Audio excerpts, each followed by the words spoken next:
সন্মানীয় অধ্যক্ষ ডাঙৰীয়া, অসমৰ মাননীয় মুখ্যমন্ত্ৰী ডক্টৰ হিমন্ত বিশ্ব শৰ্মা ডাঙৰীয়াই যি the uniform civil code Assam bill 2026 আজি বিধানসভালৈকে আনিছে আৰু তাৰ ওপৰত যি ডিছকাশ্যন আৰম্ভ হৈছে সেই ডিছকাশ্যনত মোক অংশগ্ৰহণ কৰিবলৈ আপুনি সুযোগ দিয়াৰ বাবে মই আপোনাক অধ্যক্ষ ডাঙৰীয়া ধন্যবাদ জ্ঞাপন কৰিছোঁ। অধ্যক্ষ ডাঙৰীয়া, এনেকুৱা কোন দেশত নিয়ম আছে যে মহিলাগৰাকীৰ সন্মতি অবিহনে তেখেতৰ স্বামীয়ে 4 গৰাকী মহিলা বিয়া পাতিব পাৰে? মানে প্ৰথমগৰাকী বিয়া পাতিলে অধ্যক্ষ ডাঙৰীয়া, মহিলাগৰাকীৰ অসন্মতিত দ্বিতীয়গৰাকী মহিলা বিয়া পাতিলে, দ্বিতীয়গৰাকীৰো অসন্মতিত তৃতীয়গৰাকী বিয়া পাতিলে, আৰু প্ৰথম 3 গৰাকীৰ অসন্মতিত অধ্যক্ষ ডাঙৰীয়া 4 নম্বৰগৰাকী বিয়া পাতিলে। অধ্যক্ষ ডাঙৰীয়া, এফালে আমাৰ দেশখনক যদি আমি ইকুৱেলিটিৰ কথা কওঁ, যদি হিন্দু, বৌদ্ধিষ্ট, জৈন, শিখ আমাৰ এইখিনি মানুহে যদি 2 গৰাকী মহিলা বিয়া পাতে তেতিয়া তেওঁ কি হ'ব লাগে? ডিৰেক্টলি জেলত যাব লাগে। আৰু এফালে এটা ছেকশ্যনে অধ্যক্ষ ডাঙৰীয়া কি উপভোগ কৰি আছে? 4 গৰাকী মহিলা বিয়া পাতিব পৰাৰ তেখেতলোকৰ কাৰণে প্ৰাৱধান আছে।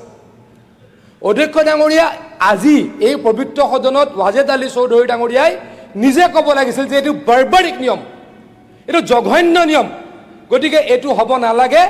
আমি কৈছোঁ এই 4 গৰাকী মহিলা যাতে বিয়া পাতিব নোৱাৰে সেইটো আজি বিধানসভাত প্ৰস্তাৱ হ'ব লাগে আৰু UCC গৃহীত হ'ব লাগে। অধ্যক্ষ ডাঙৰীয়া, তেখেতে কৈছে যে ধৰ্মৰ কথা। অধ্যক্ষ ডাঙৰীয়া, ইউনিফৰ্ম চিভিল কোডত কোনো ধৰ্মৰ বিৰুদ্ধে কোৱা হোৱা নাই। ই কোনো ধৰ্মীয় আচাৰ অনুষ্ঠানত হস্তক্ষেপ কৰাৰ বিষয় নহয়। মূলতঃ বহুবিবাহ, বিবাহ বিচ্ছেদ, সম্পত্তিৰ অধিকাৰ, উত্তৰাধিকাৰ আৰু ভৰণ পোষণ এইকেইটাৰ কাৰণে এই বিলখনত কোৱা হৈছে। অধ্যক্ষ ডাঙৰীয়া, এনেকুৱা ক'ত নিয়ম আছে? ল'ৰা আৰু ছোৱালীৰ পাৰ্থক্য কিয় থাকিব লাগে? বাপেকৰ বা মাকৰ পিতৃ-মাতৃৰ সম্পত্তি আধা ছোৱালীয়ে নাপায়, এইটো কেনেকুৱা নিয়ম হ'ব পাৰে অধ্যক্ষ ডাঙৰীয়া? কোনোবাই যদি ডিভৰ্চ হ'ল, তালাক দিলে, তেওঁ ভৰণ পোষণৰ সুবিধা নাপায়, এইটো কেনেকুৱা হ'ল? কেনেকুৱা ইকুৱেলিটি হ'ল? অধ্যক্ষ ডাঙৰীয়া, এখেতলোকে যদি ইনইকুৱেলিটিৰ কথা কয়, ইকুৱেলিটিৰ কথা কয়, হিন্দুৰ বা বৌদ্ধিষ্টৰ বা শিখৰ, খ্ৰীষ্টানত এজনী বিয়া পাতিব পাৰে, 2জনী বিয়া পাতিলে জেলত যাব লাগে। সেইটো তেওঁলোকে ইকুৱেলিটি বিচাৰে নিবিচাৰে ক'ব লাগিব। আপোনালোকে ইকুৱেলিটিৰ কথা কয় অধ্যক্ষ ডাঙৰীয়া, তেখেতলোকে প্ৰত্যেক মুহূৰ্ততে ইকুৱেলিটিৰ কথা কয়, তেখেতলোকে ভাগ ভাগ কৰাৰ কথা কয়, ভাগ ভাগ নিজেই তেখেতলোকে কৰি আছে। তেখেতলোকৰ সন্তানক, ছোৱালী সন্তানক প্ৰাপ্য সন্মান দিয়া নহয়, এই ভাগ ভাগ কোনে কৰিছে? এই বিৰোধী দলৰ সদস্যসকলে কৰিছে।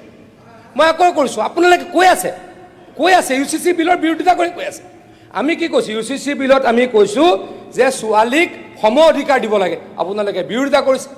তাৰমানে আপোনালোকে ছোৱালীজনীক বেয়া ব্যৱহাৰ কৰিলে। আমি কৈছোঁ 4জনী বিয়া পাতিব নোৱাৰে, আপোনালোকে কৈছে বিয়া পাতিব পাৰে, তাৰমানে 3 গৰাকী মহিলাক আপোনালোকে অন্যায় কৰিলে। গতিকে অধ্যক্ষ ডাঙৰীয়া, এই বিলখনত যুগান্তৰকাৰী সিদ্ধান্ত আজি অসমে ল'বলৈকে গৈ আছে। এই বিলখন গৃহীত হওক, তাৰ কাৰণে সকলো সদস্যক মই আহ্বান জনাইছোঁ, অনুৰোধ জনাইছোঁ।